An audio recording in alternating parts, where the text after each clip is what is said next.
As we examine the cases, we found something relevant, we believe, to the national discussion.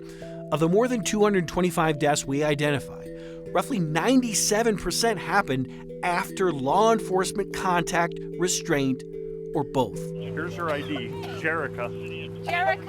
It all suggests we found one of two things. One heck of a coincidence. She by herself? Or two, something else. Medical's coming, they're right up here. Despondent and alone, Jerica LaCour cried and screamed in a parking lot, seeking a solution. A paramedic injected the mother of five. Guess who gets ketamine? Yeah, seriously. With a powerful sedative. This report explains why. The medic stated she was in excited delirium. This is real painful for me. You know, I can't talk about things because of my kids. Her husband Anthony still can't watch this. His children can't either. They're not old enough. And I feel that way about anybody's child. It's just too much. It's not like she's gonna knock on the door and here I am. Very slow progress. We've talked to families all over the U.S., from Florida to California, each linked by a term foreign to them, a term that seeks to explain why their loved one suddenly died. And for every case you know, All right, what's your name? George. there are dozens you don't.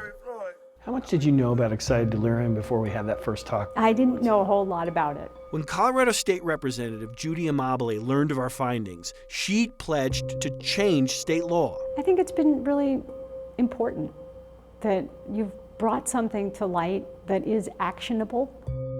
Something actionable, like this. A requirement that all Colorado officers receive training on how to spot excited delirium. There it is, right there, written into Colorado Peace Officer Standards and Training, or POST curriculum. It's not a thing. And so we want their training to not include that.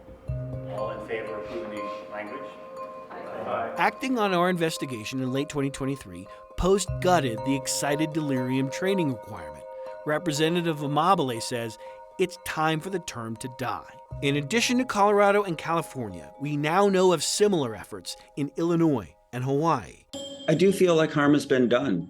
It all brings us, finally, to a doctor named Brooks Walsh. Frankly, as an emergency physician, I was very disappointed in the white paper that ASAP put out in 2009. In 2023, he too saw our investigation, among others, and he too decided it was time to change one more thing. And I feel a responsibility to the patients who are harmed by this to try and correct that perspective. As medical organizations started to drop their support of excited delirium, an organization he joined years ago held firm. ASAP is the American College of Emergency Physicians. ASAP and that white paper, born in this Vegas hotel and casino years ago, used for years to give medical credibility to a questionable claim. As a member of ASAP, I feel culpable. In October, at ASAP's annual conference in Philadelphia, Dr. Walsh finally convinced ASAP's board to do something it hadn't done for more than a decade. Is it time for ASAP to acknowledge its own responsibility in keeping excited delirium alive? I think it is. The resolution he wrote calls the white paper outdated. Approval of this paper is now withdrawn. Excited delirium should not be used. ASAP's board passed it unanimously. As of now, no major medical organization recognizes excited delirium as a potentially fatal condition. Which leads our story back to the death of a mother of five in Colorado Springs, Jerica LaCour. It hurts on the inside, you know? Nearly 6 years later, Anthony LaCour still struggles with the term attached to his wife's death. No. Do you know what it is? No, I have no idea.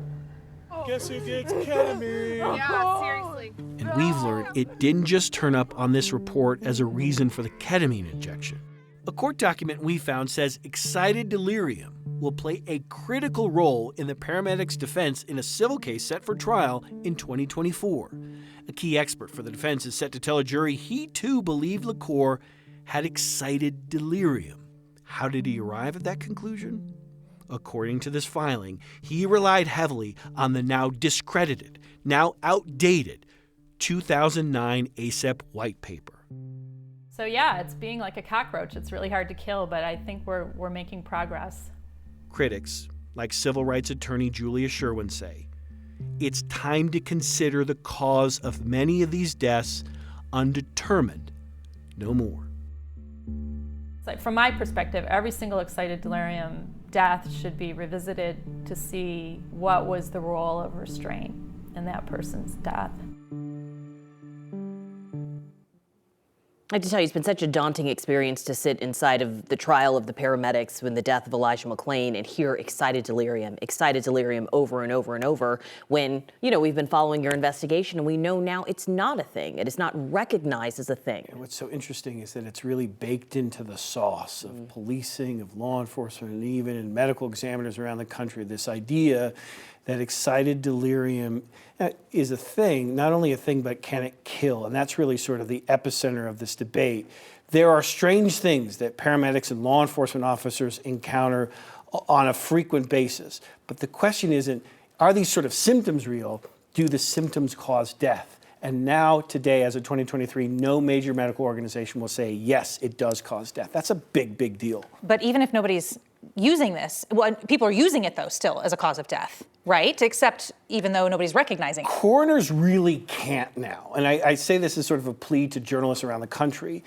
If a coroner puts on an autopsy from now on excited delirium as the cause of death, for anyone, that should raise suspicions. It should not happen. The National Association of Medical Examiners a few months ago said you cannot use it as a cause of death. So if it happens moving forward, it's a warning sign. Yeah, I know we're not supposed to pat ourselves on the back, but seriously, kudos for you for even investigating this, because we get press releases. You just believe that police know what they're doing.